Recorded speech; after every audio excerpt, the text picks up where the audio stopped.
Hi guys, Jyotsna here from Amateur Artist Forever. I have just finished a couple portrait in color pencil. It's a realistic couple portrait. It was commissioned by a sailor as a gift for his darling wife. I have used Faber-Castell's polychromos pencils, which I feel are one of the best color pencils available. They are slightly expensive but totally worth it. I have also used Derwent color pencils for some parts of the portrait. The pigments in both these pencil brands are exceptionally good, but compared to polychromos, Derwent pencil leads I felt were a little hard. Nonetheless, incredibly good pencils. I begin by drawing a grid of squares, size 1 inch on the paper. The paper size is 6 by 9 inch. Using a drawing grid app, I make the same kind of grid on the actual photo in my phone. And then I just draw using the grids as base to accurately draw. I will make a short video to teach you how to use the grid method and draw. I often use this grid method to get an accurate drawing to begin with, since it's a commissioned work and I'm often pressed for time. Plus, it is an easier way of drawing with correct proportions, since color pencils are extremely hard to correct as you can't erase them. In acrylic or oil paints, it's easy to correct your proportions at any point of time. With color pencils, you need to know what you are doing to get them right. But there is a unique charm of color pencil artwork. I suggest you give it a try. You need to erase the extra lines around your artwork because no matter how many layers of color pencils you apply, these lines will still be visible in the end. So erase as much as you can as cleanly as possible. I start with the darkest part of the face, in this case the hair on the head and his beard.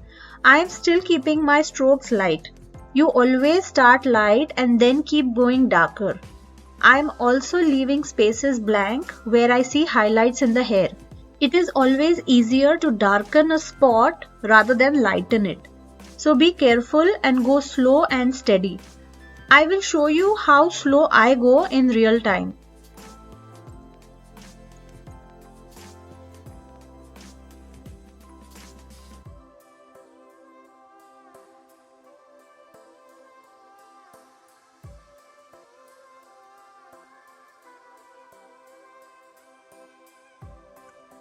You need to make very less marks for the eyebrows and the eyes. Eyebrows can be darkened later as well once we apply some skin color. That way they look more natural. Working on their clothes, I first color the darker shades and then move to the lighter ones and more detailed parts of the jacket and shirt. In realistic portraits, the more details you can incorporate in your painting, the better. I'm using various combinations of color for the hair, black with blue and brown in the hair. With every layer, I go one shade darker. I leave a blank space in the pupils of the eyes for highlights. You need to pay attention to the curls of the hair and the way the hair goes lighter and darker to achieve the realistic and natural effect. It is always advisable to start from the left and move to the right, so that your hand does not smudge the color while you work on your artwork. For the ear, I use a combination of Venetian red, raw umber, walnut brown and white. I will use this combination for skin around the face as well, and depending on whether the face is in shadow or light, I will use ultramarine blue, purples and greys. To blend colors, I use various methods. I use a blender stick, I use whites and greys, or there is an option of using odorless mineral spirits. These can be used to blend the colors with a brush. Each blending technique gives varied results. We'll cover this mostly in our next tutorial on color pencils.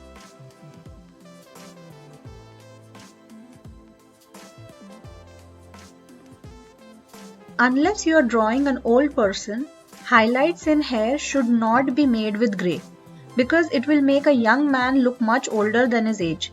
Black hair generally is tinted with the colors around it and the light falling on it, so pay attention to this detail.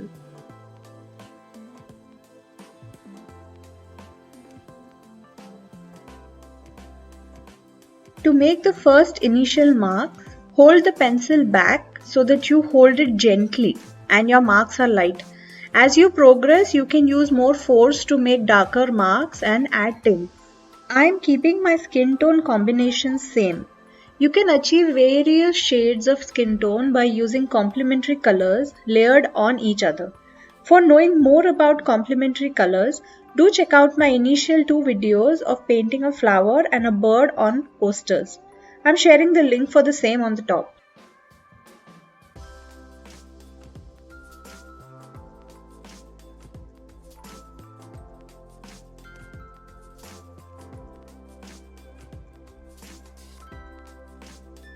Every time I apply 2-3 colors, I use white to blend these colors. I'm working on the clothes in the same way as I work on the skin. Do remember to keep looking constantly at your reference picture. In realistic portraits, your reference pictures are your best guides. Take small sections of the picture and work in those sections. When you focus on small sections, things look more clearer and you are able to see shades better. It may seem absurd to use blues and greens and purples on skin and on clothes that essentially look brown. But trust me, that is how you will be able to match colors with the reference picture. So do experiment. As long as you apply light layers of color on top of each other and blend, you can't go too wrong. And that is a part of learning. When you make a mistake, you try to find solutions to overcome these and in turn learn a better way of doing things.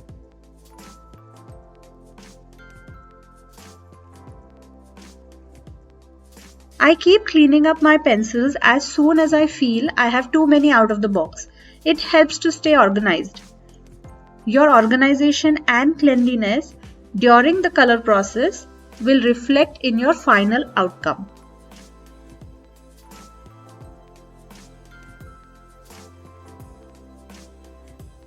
The main tip in coloring clothes is paying attention to the various folds, buttons, grooves that you can see in the reference picture. If you make sure you make the shadows darker and the highlights brighter, you will be able to capture the texture of the cloth and the way it falls and looks.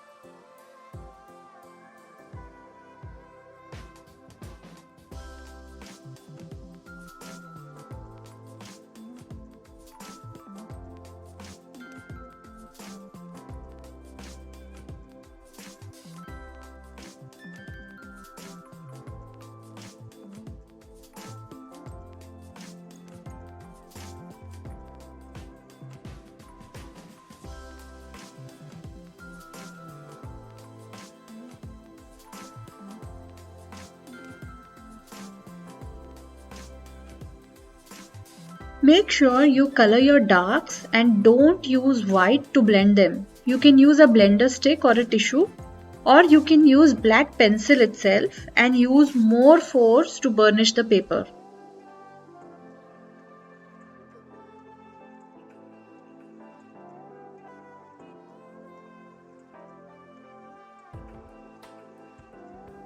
Now clothes are nearly done. Time for the face.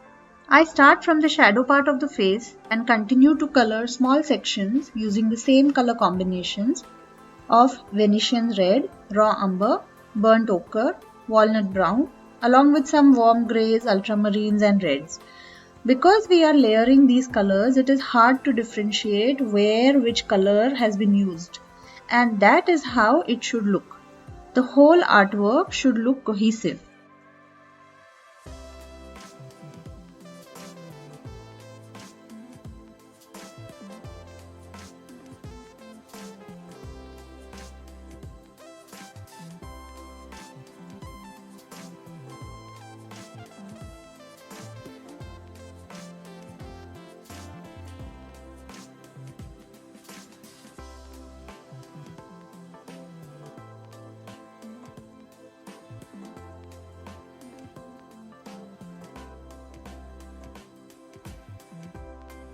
Notice the highlights on the forehead, cheekbones, jaw. Ensure that you brighten those parts to achieve the likeness of the person you're drawing. Because even with everything in right place, if you do not darken or lighten the right parts of the face, it will not look like that person. So go slow and go light and keep correcting errors as you color. Don't wait till the end to step back and compare the artwork with the reference because it might be too late by then. So every few minutes, take a step back from your work and do look at your artwork critically. Notice the eyelids, the lower eyelids, the lips. I have used purple and pink to color the lips. I color sections of the lips that are in shadow. Mostly the upper lip is darker than the lower because it is turning downwards. So the lower lip is lighter than the upper one. For lips without lipstick, try to use some skin color around the lips to have natural shades of the lip. And don't define the lip. Keep it undefined and don't make any dark lines to highlight it. Similarly with the nose and the eyes, except for the iris and the crease above the upper lid, there should not be a harsh solid line. Only concentrate on the parts that look dark and those that look light, and you will end up with the right shape of eyes and nose.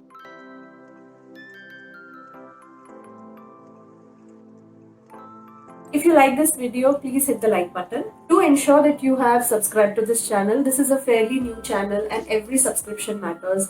So please do hit the subscribe button while you're watching this video. Click on the bell so that you're notified every time I post a video. Now go check out the video. Now for her face, hair and clothes, we follow the same process. The same colors. Since her skin is lighter, we will use more white to blend and lighten colors. You see, it is all about layering, starting lighter and then going darker, and not sticking to the same brown and pink pencils for skin, red and pink for lips, and black and grey for hair, because you need a combination of many colors to make a realistic portrait.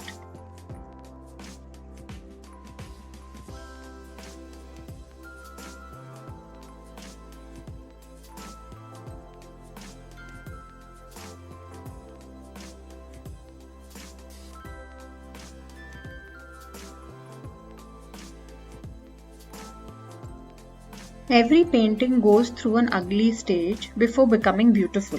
So don't lose heart or give up. Keep working at it and try to pay attention to detail.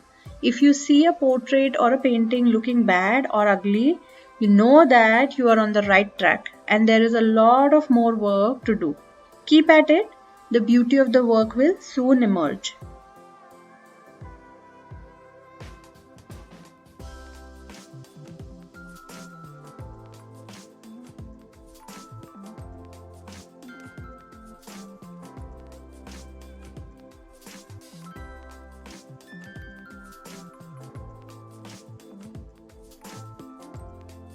A woman's lips, eyebrows are more defined compared to that of a man. So pay attention to the shape, the curve of the corners and the highlight on the lower lip. As much as possible, try to paint portraits with a closed smile rather than an open-lipped one. Because unless you are proficient in drawing and shading teeth, it could go wrong very quickly and it could look very cartoonish.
In the next video tutorial on color pencils, we will deal in detail on how to draw eyes, nose, mouth and hair. So do subscribe and click the notification bell on.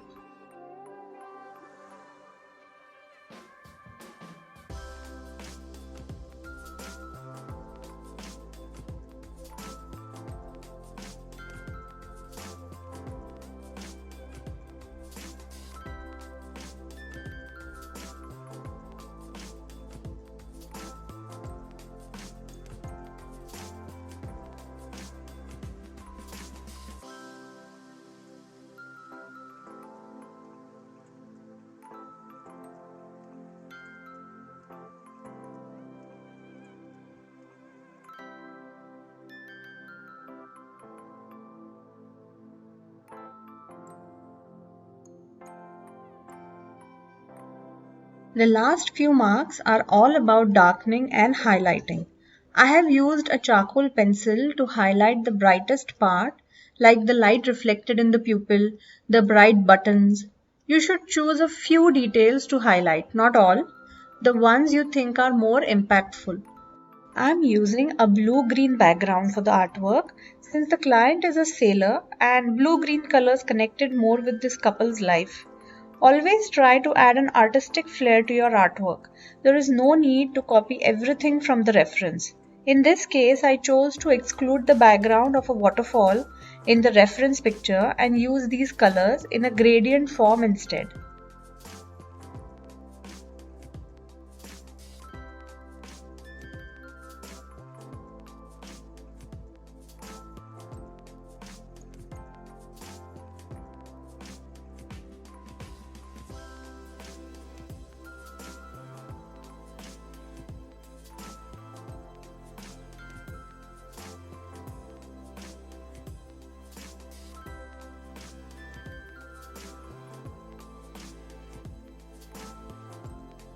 In the end, I have used odorless mineral spirits and a brush to run over the entire drawing to seal in the colors. Color pencil artworks need to be framed under a glass, and they look very classy with a small white or off-white mount board. Next time you go to frame your artwork, explore more framing options with your local guy. Please hit the like button if you have liked this video. So I'll see you soon. Till then, stay positive, keep painting. Bye-bye.